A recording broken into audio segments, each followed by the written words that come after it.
Mesdames, Messieurs les conseillers et conseillères départementaux, d'abord, je voudrais commencer cette session par rendre hommage à deux anciens membres de notre Assemblée qui nous ont quittés récemment.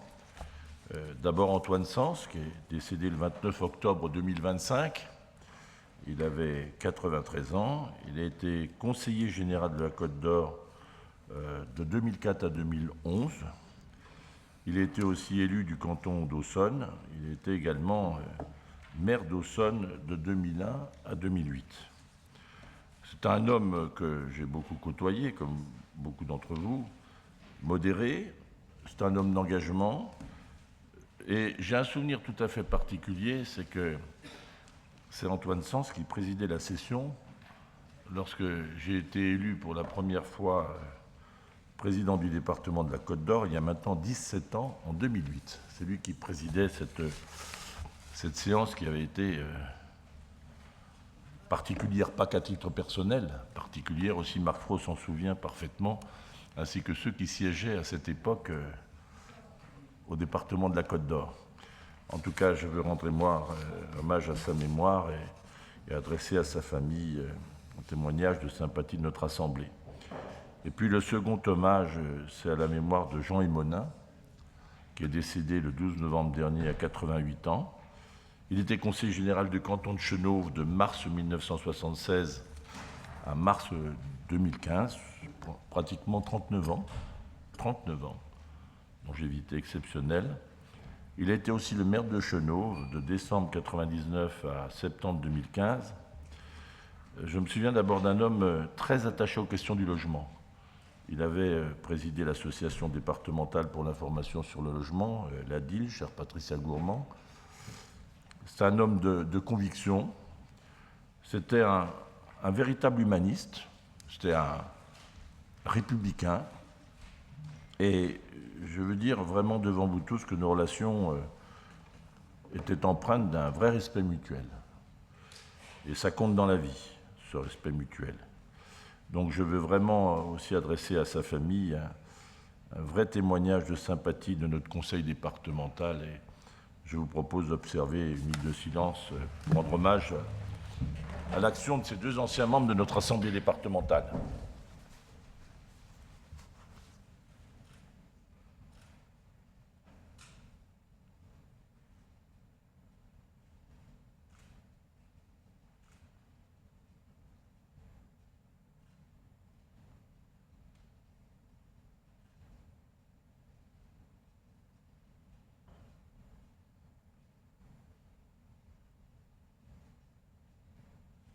Je vous remercie. Bien, notre session, je vous le disais, elle est consacrée pour l'essentiel à nos orientations budgétaires pour 2026. Et je le reprécise d'emblée, comme j'ai eu l'occasion de le faire lors de notre dernière session, le calendrier budgétaire que j'ai fixé sera tenu et nous aurons le vote du budget primitif dans 3 semaines, lors de notre session des 15 et 16 décembre, et ce, malgré le contexte d'incertitude que nous traversons. Bon, on ne sait toujours pas si on aura un budget pour la France au mois de janvier ou au mois de décembre, ni combien de temps la situation va durer. Il est hors de question, mais il est hors de question de rester les bras croisés pendant toute cette période et d'être suspendu à ce budget de la nation, parce que je ne souhaite pas qu'on rajoute de l'incertitude à l'incertitude pour les familles que nous aidons, qui doivent savoir où on va, pour nos concitoyens les plus fragiles, pour nos aînés, pour les personnes qui relèvent d'un handicap, pour nos associations de protection de l'enfance, pour nos agents aussi, à qui je pense particulièrement en ce moment, et qui sont parfois très exposés, y compris à des gestes de violence de nos compatriotes. Et puis, je pense à nos communes, qui entretiennent le patrimoine de la Côte d'Or, à nos entreprises qui attendent nos appels d'offres. Donc, on ne va pas rester les bras croisés dans l'attente de ce qui se passe au Parlement et au gouvernement. Ça peut durer un certain temps, malheureusement, et je le regrette profondément. J'ai eu l'occasion d'ailleurs d'appeler chacun à la responsabilité pour que nous ayons un budget pour la France. Donc, tous les Côtes d'Oriens doivent savoir ce que nous proposons pour la Côte d'Or en 2026. Donc, je ne vais pas revenir plus longtemps sur la situation du pays. Je crois que chacun le sent. C'est compliqué pour la France, c'est compliqué pour les départements de France, et c'est compliqué pour les Françaises et les Français. Bon.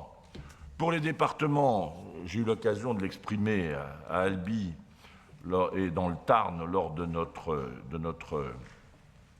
nos assises en présence du Premier ministre et de la moitié du gouvernement.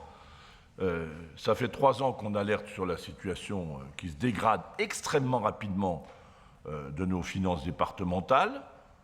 Je le dis parce que les mots ont un sens et il faut dire, on doit tenir un langage de vérité aux Côtes d'Orient comme aux Français. On croule sous les dépenses sociales. On croule sous les dépenses sociales. On se sent aussi bien seul face aux défis de société devant lesquels nous sommes confrontés. Je parle le sujet, l'incident de la protection de l'enfance, on en reparlera aujourd'hui. Problématique de santé mentale aussi d'une partie de notre jeunesse. La délinquance juvénile. J'ai entendu d'ailleurs Nathalie Conders, Madame la maire, récemment s'exprimer. Je fais mien les propos qu'elle a tenus sur les difficultés face à la délinquance juvénile qui frappe des enfants de plus en plus jeunes. Et on se sent bien désarmé par rapport à ça. Donc, c'est ce qui m'a conduit, vous le savez, et j'emploie rarement ces mots. Je crois même que c'était la première fois que j'employais ces mots dans ma vie politique et publique.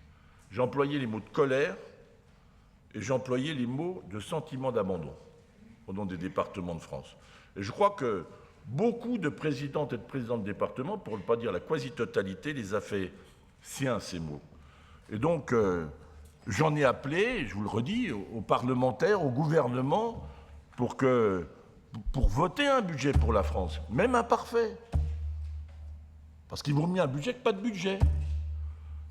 Et puis, la situation pour les collectivités, et singulièrement pour les départements, elle continue de se dégrader à la vitesse grand V. J'ai les indicateurs d'ailleurs sur la situation de chaque département. Vous pourrez vérifier et comparer. La situation se dégrade. Il y avait 14 départements en difficulté il y a 2 ans, 2 ans et demi.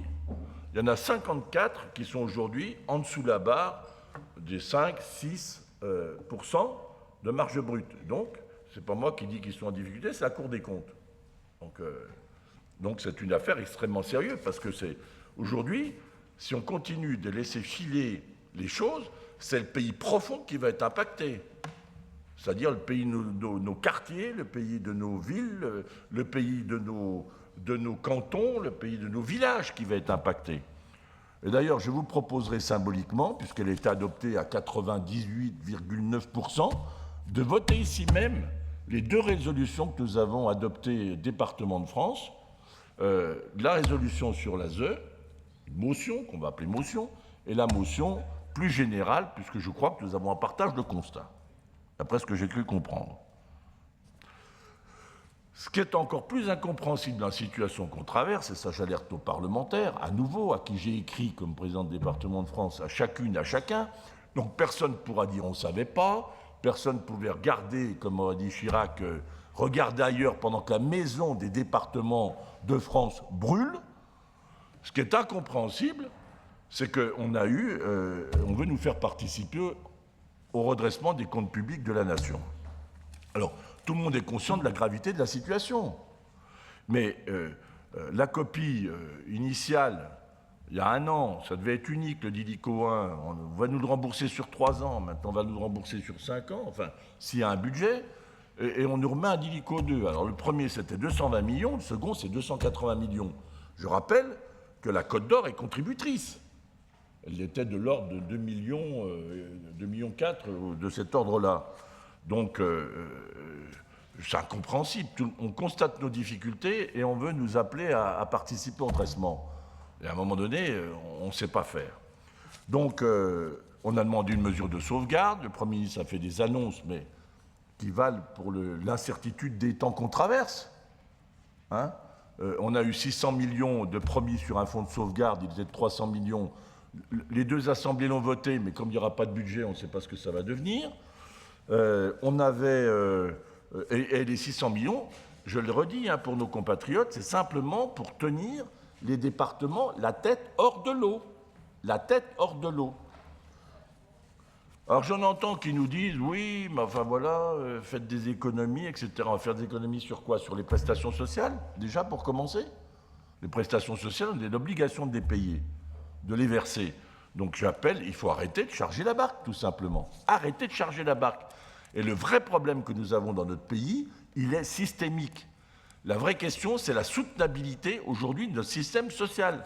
Tout le monde le trouve légitime, surtout les bénéficiaires, mais il faut le rendre soutenable.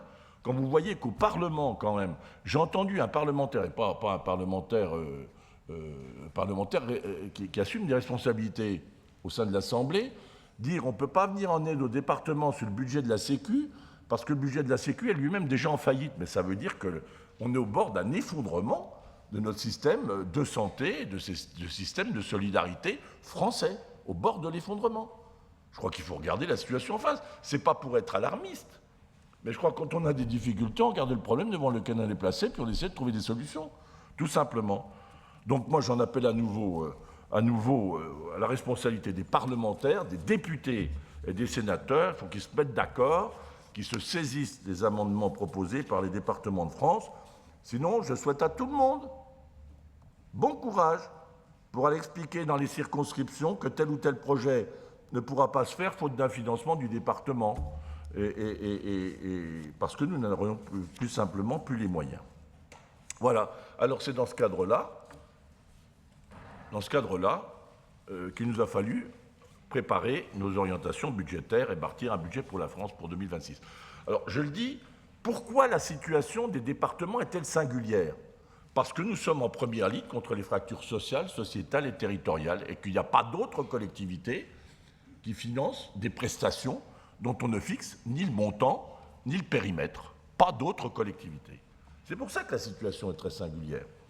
D'ailleurs, on l'a objectivé grâce à l'IA. Bon, donc, alors, je précise bien à toute l'Assemblée, notamment à notre opposition responsable en général. Responsable. Non, c'est un compliment, n'y voyez pas de sujet. D'ici le vote du budget, des choses peuvent encore évoluer. Je précise bien que c'est un budget, ce sont des prévisions, ce sont des orientations budgétaires. Et on sera appelé probablement à adapter les situations en fonction de l'évolution du débat. Et dans ce contexte-là, vous me permettrez que je me tourne vers notre directeur général et nos équipes, parce que faire un travail de précision avec autant d'incertitudes, de prévision avec précision, avec autant d'incertitudes, alors je sais que maintenant vous avez le bénéfice de l'IA, donc vous êtes aidé pour la puissance de calcul, mais enfin, sur les orientations, moi je vous dis un grand merci, un grand bravo pour votre travail et pour le sérieux du document que je vous propose aujourd'hui à l'Assemblée départementale. Donc merci à toute l'équipe, tous les DGA, DGS, et à l'équipe en particulier de finance, comptabilité, etc., qui a fait un travail incroyable. Bon, notre situation en Côte d'Or, elle est pareille que dans les autres. Alors, on s'en sort un petit peu mieux, pourquoi? Parce qu'on a fait des choix stratégiques depuis des années, on s'était désendetté, tout le monde me disait à l'époque, quand on avait un peu plus de ressources et que ça allait mieux, il faut dépenser. Aujourd'hui, on aurait le niveau d'endettement, écoutez-moi bien, d'endettement, c'est-à-dire 100 millions d'euros de plus d'endettement que celui que nous avions avant, on ne passait pas aujourd'hui, hein. On ne passerait pas. Et donc, la réalité des dépenses sociales, aujourd'hui, on est à 64-65% de notre budget. Il y a des départements qui sont à 70%. Je vais être très clair aussi, parce que j'entends beaucoup dire de choses, de rumeurs, selon lesquelles on aurait eu des ressources supplémentaires. D'abord, on a un gel de TVA, je veux quand même le rappeler. On n'a pas de dynamique de TVA, ça représente quand même environ 30% de notre budget. On a le gel de la DGF. On a une petite dynamique de TSCA, taxe sur les compagnies d'assurance, limitée, et nous avons eu le relèvement des droits de mutation. Donc on nous dit, n'allez pas laisser penser qu'il y aura un petit trésor de guerre ou qu'on aurait gardé, parce que les chiffres sont loin de révéler ça. Hein. Le produit issu du relèvement des taux de DMTO de 4,5 à 5, et avec la légère reprise qu'on a eue sur l'immobilier, ça nous a permis d'encaisser 6 millions d'euros. 6 millions d'euros. Et ces 6 millions d'euros, écoutez-moi bien, ont été consommés par la seule hausse du RSA, qui nous a coûté 6 millions d'euros. 6 millions. Donc, la dotation, je l'ai dit, la DGF, elle est gelée, je ne reviens pas sur la TVA, je viens d'en parler. Donc, dans ce contexte-là, je vais vous le dire, ce que je propose aujourd'hui pour le budget de l'an prochain, c'est quand on a moins d'argent et qu'on a plus de dépenses, eh ben on fera comme les Français, on fera comme les Françaises et les Français. On ne dépensera pas plus que ce qu'on a. C'est aussi simple que ça. Nos recettes vont augmenter selon les prévisions de 0,8, 0,9, sauf aventure d'illicotesque ou je ne sais quoi qui pourrait nous survenir du génie intellectuel français, technocratique français. Donc, l'évolution sera impérativement contenue dans les limites de nos recettes. Impérativement. C'est-à-dire 0,9. Ça ne veut pas dire qu'on va renoncer. Non.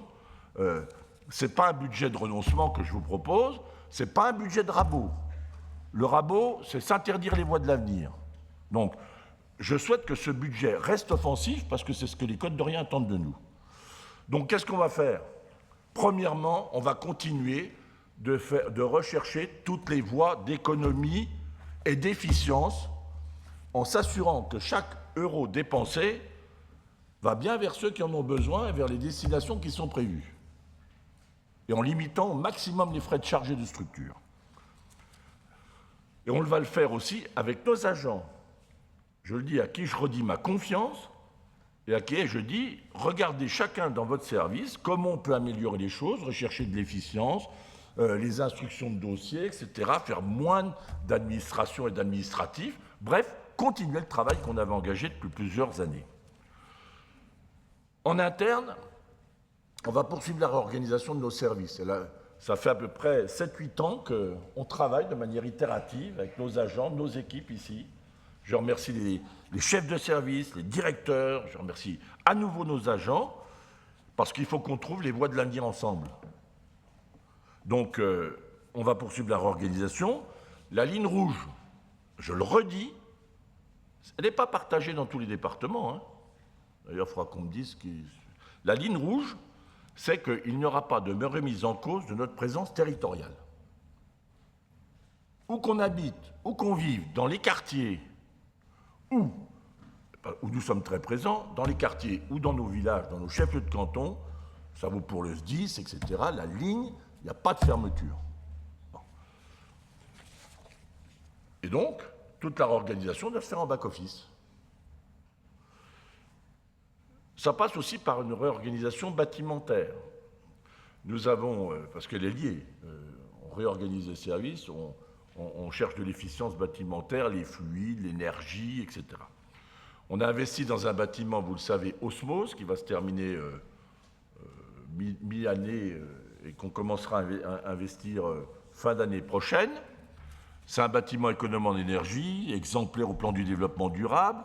On va avoir 400 agents qui vont s'installer là d'ici le printemps 2027, ce qui va permettre de nous séparer, de vendre un certain nombre de biens que nous n'utiliserons plus. D'abord le bâtiment Jean Bouet, qu'on va mettre en vente près de l'auditorium, vous savez. C'est une estimation, allez, à 5,5 millions. Le bâtiment rue Gannereau, une estimation à entre 2,5 et 3 millions, voilà, pour faire large. L'ancienne maison des adolescents, puisqu'ils vont quitter les lieux, on va le mettre en vente, situé rue Bannelier, 600 000, 700 000 euros. Nos locaux rue Jean Genot. Et puis on a un terrain à Beaune qu'on n'utilisera pas, qui est à une époque prévu pour autre chose. Soit au total, puis quelques terrains, enfin bon bref.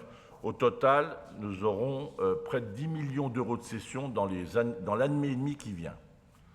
Alors, on ne vend pas les bijoux du département. Hein. Je l'ai dit et je l'ai dit à nos agents, et c'est un acte de confiance aussi dans l'avenir.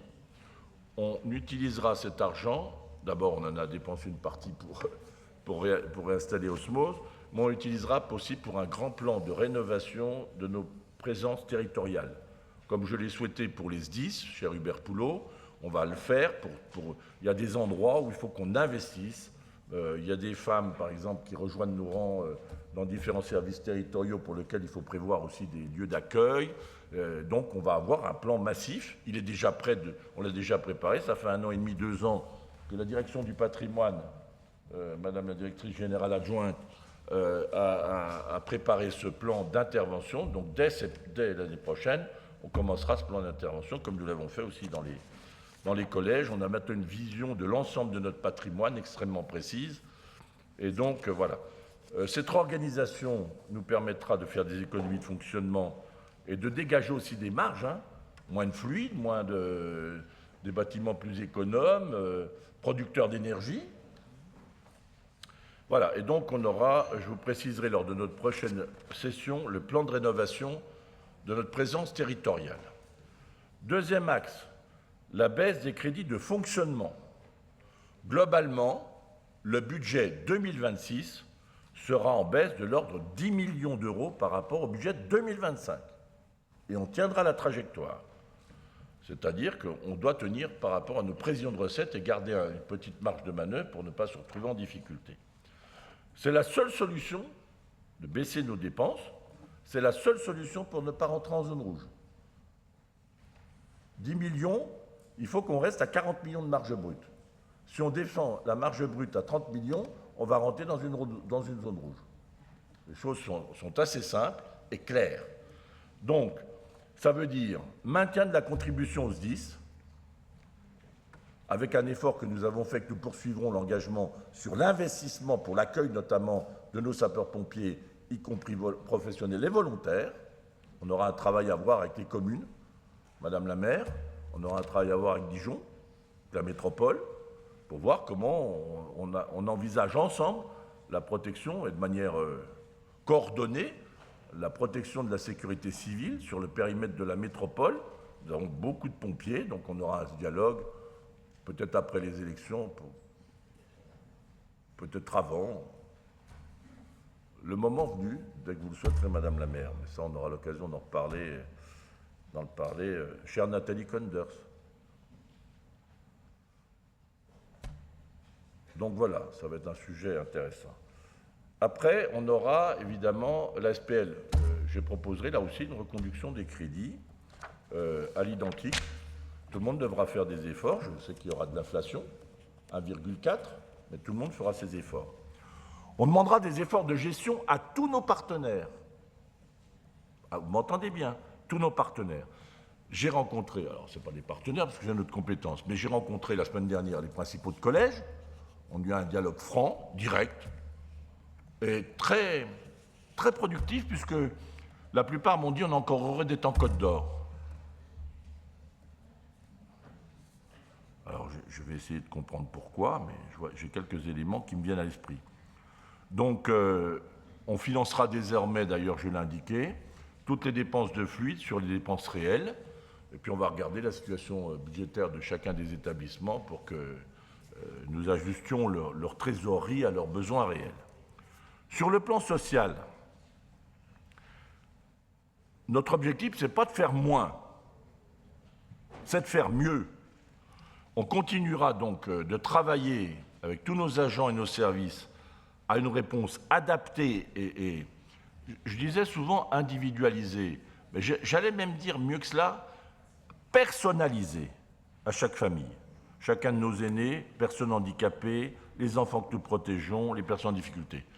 D'ailleurs, j'ouvrirai très rapidement une ligne pour permettre à nos compatriotes de nous dire quelles sont leurs difficultés du quotidien. J'installerai ça au mois de janvier. Parce que j'observe que nous avons tous les systèmes qu'il faut, mais nous n'avons jamais eu un tel niveau d'insatisfaction dans l'opinion. Des gens qui cherchent, qui veulent, qui ont un problème, des difficultés, etc. Jamais. Ce n'est pas propre à la Côte d'Or, c'est partout en France. Vous avez vu le mécontentement grandissant. Donc, effectivement, nous allons ouvrir cette ligne, comme ça on saura en direct quelles sont les demandes. Il y a celles auxquelles on ne pourra pas satisfaire et celles pour lesquelles nous engagerons nos interlocuteurs qui agissent des missions d'information pour notre compte à remplir mieux leur mission, c'est-à-dire contrôle, évaluation. Contrôle, évaluation. avec un objectif, l'individualisation. On a trop de structures qui sont parfois concurrentes les unes entre elles. On est en train de faire ce travail de fond pour arriver vraiment à ce que ce soit opérationnel, que les gens ne se disent pas qu'est-ce que je vais faire de mon aîné lorsqu'il sort de l'hôpital, qu'est-ce que je vais faire de, etc., ou même dans l'insertion. Donc il faut qu'on soit opérationnel. Hein. Donc ce sera notre objectif de poursuivre et donc avec un objectif, poursuivre la trajectoire. Et nos partenaires, je le dis bien, j'ai vu le groupe Vive, j'ai vu un certain nombre de partenaires, devront suivre la même trajectoire stricte des maîtrises, des dépenses de fonctionnement, c'est-à-dire de structures, ce qu'on appelle les frais de siège, etc., qui devront être réinterrogés et réinvestigués. On ne sera pas de manquer de structures pour leur filet de siège, mais on veut que ce soit opérationnel. Lutter contre la fraude, ce n'est pas, comme certains le disent, pointer du doigt, non. C'est légitimer l'aide. Un fraudeur, c'est celui qui met à mal notre système de solidarité parce qu'il entame la confiance de nos compatriotes qui sont attachés à ce système de solidarité, mais qui ne veulent pas que les uns ou les autres en profitent. Ce n'est pas que marginal. D'une manière constante, tous les services de l'État, alors vous me permettrez, depuis le poste d'observation et d'acteur que j'ai au plan national, de vous dire, tout le monde s'accorde pour dire que c'est à peu près, dans le périmètre de ce que nous avons, nous, comme compétence, de l'ordre de 11-15 milliards d'euros. C'est marginal, mais ce n'est pas que marginal. Voilà. Il y a même un projet de loi, d'ailleurs, gauche-droite, etc., qui est en train d'émerger pour dire comment on va mieux. Et puis, il faut qu'on réinterroge nos systèmes. Je suis désolé, quand on nous dit « touchez rien », « faites rien », mais on va droit dans le mur. Est-ce qu'on trouve normal qu'un bénéficiaire du RSA qui n'a plus ses enfants, qui lui sont confiés à l'ASE, continue de bénéficier des aides à l'enfant? On trouve ça normal? Est-ce qu'on trouve normal qu'un retraité puisse se retrouver bénéficiaire du RSA? J'en ai même eu un bénéficiaire jusqu'à 92 ans. Il ne faut pas avoir le périmètre. Parce que le RSA, c'est un revenu de solidarité active, ce n'est pas un minimum vieillesse. Et donc, il faut qu'on réinterroge les systèmes, et je le dis avec bienveillance, parce qu'en même temps, un pépin de vie, ça peut être pour chacun d'entre nous. Donc, j'exprime ça avec clarté, mais avec bienveillance. Je suis profondément attaché à notre système de solidarité, parce que c'est le fondement même de la République. Mais une fois qu'on a dit ça, ça n'interdit pas de regarder ce qu'on fait, parce que le système n'est plus soutenable. Voilà. Donc, on refusera, je l'ai dit au gouvernement, je demanderai à notre département, comme au département de France, de refuser toute aide supplémentaire qui ne sera pas compensée.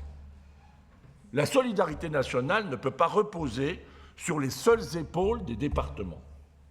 C'est la responsabilité de l'État. Alors, on a un plan d'investissement que j'ai souhaité élever parce que, précisément, quand c'est contracyclique, il vaut mieux que notre investissement public, et puis c'est un acte de confiance pour nos enfants. Quand on continue de dire on va investir dans l'avenir, c'est un acte de confiance pour nos enfants, et c'est à eux que je pense. Et donc, on reverra, s'il le faut, le plan d'investissement.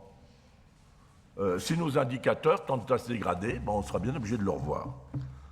Mais je veux en même temps, une fois que j'ai dit ça, adresser un message aux maires, aux élus locaux, qui pour certains se sont retrouvés à Paris la semaine dernière. On restera à leur côté. Parce que nous ne sommes pas que la collectivité des solidarités humaines. Nous avons une réelle compétence dévolue par la loi en matière d'aménagement du territoire, pas optionnelle, prévue par la loi, je le rappelle à chacun d'entre vous. L'organisation foncière, les réorganisations foncières, l'entretien de nos routes, qui constituent le lien entre nous. Et la République, elle est fondée aussi sur la mobilité, pour avoir accès d'un point A à un point B, où qu'on soit sur le territoire de la République, où qu'on vive. Ça aussi, c'est une promesse républicaine. Et donc, je souhaite que nous continuions d'assumer notre mission d'accompagnement. Alors, elle sera bien évidemment conditionnée ou mesurée aux capacités financières des communes. On ne va pas s'endetter pour aider des communes qui elles-mêmes auraient des marges brutes bien supérieures aux nôtres. Mais on ne renoncera pas pour rendre possible ce qui ne le serait pas sans l'aide du département. Les maisons médicales, regardez, il y en aurait combien si on ne les avait pas aidées? Simplement pour la santé. toutes nos structures d'accueil de petite enfance, nos rénovations, nos toitures, combien aurait eu lieu, combien se serait déroulé si on n'avait pas eu les 2 départements? Réfléchissez, regardez dans vos cantons. Et après, vous reviendrez me voir pour me dire ce que vous en pensez. Et puis, je pense à nos agriculteurs. Il y aura sans doute un débat. Mais vous savez, je pense que dans les stratégies d'avenir, il y a la data et l'IA. Vous savez que je me suis profondément engagé là-dessus et que je remercie toutes nos équipes, Stéphane Loureiro et toute l'équipe derrière. On va être les premiers. On a d'ailleurs le prix de l'innovation. Ben ça, vous pourriez peut-être applaudir nos équipes parce qu'on est le prix de l'innovation département de France. C'est pas moi que vous applaudissez, c'est eux, hein, faites-le aussi. Le prix de l'innovation département de France. Département de France, et donc nous avons maintenant notre propre data center, nous allons avoir des puissances de calcul qui vont arriver début janvier. Nous avons déjà plus de 130 communes qui sont adhérentes à notre système data. Nous allons pouvoir les protéger leur donner des outils. L'an prochain, nous aurons le jumeau numérique qui sera mis en place. Donc ça, c'est jumeau numérique terrestre. Hein. Et donc nous aurons, premier point de la stratégie d'avenir, le data l'IA, et ça on continuera d'investir là-dedans. D'autre part, la ressource en eau. C'est fondamental. Pas d'eau, pas de développement. Je sais que le préfet, je le remercie, va réunir tous les acteurs de l'eau, et nous aurons. Et puis, le troisième secteur que je trouve vraiment à qui il faut redonner confiance, c'est notre agriculture. Ils façonnent nos paysages, ils assurent notre alimentation, ils ont fait tous les efforts, ils ont besoin de confiance. Alors qu'une nouvelle fois, ils sont frappés par des épidémies, dermatoses nodulaires contagieuses, grippe aviaire et j'en passe. Nous resterons aux côtés de la profession agricole. D'ailleurs, je vous proposerai aujourd'hui même, pour bien montrer que ce ne sera pas une variable d'ajustement, de voter l'accord cadre que nous aurons assorti d'un engagement financier. Derrière l'accord cadre, c'est la marque savoir-faire 100% Côte d'Or et que nous avons créé, parce que l'alimentation, c'est un enjeu de souveraineté nationale, et donc nous contribuons pour 1/100 à cette souveraineté nationale. Laboratoire départemental aussi, que nous conserverons naturellement, qui intervient pas simplement auprès des éleveurs. J'observe d'ailleurs que la région s'est désengagée des groupements de défense sanitaire, alors qu'elle a la compétence économique. Bref, on ne va pas gloser là-dessus. Nous, on restera engagés à leur côté sur la sécurité, donc groupements de défense sanitaire, animaux, etc., sécurité alimentaire, analyse d'eau, puis défense sanitaire que refuse de financer la région, je n'y reviens pas.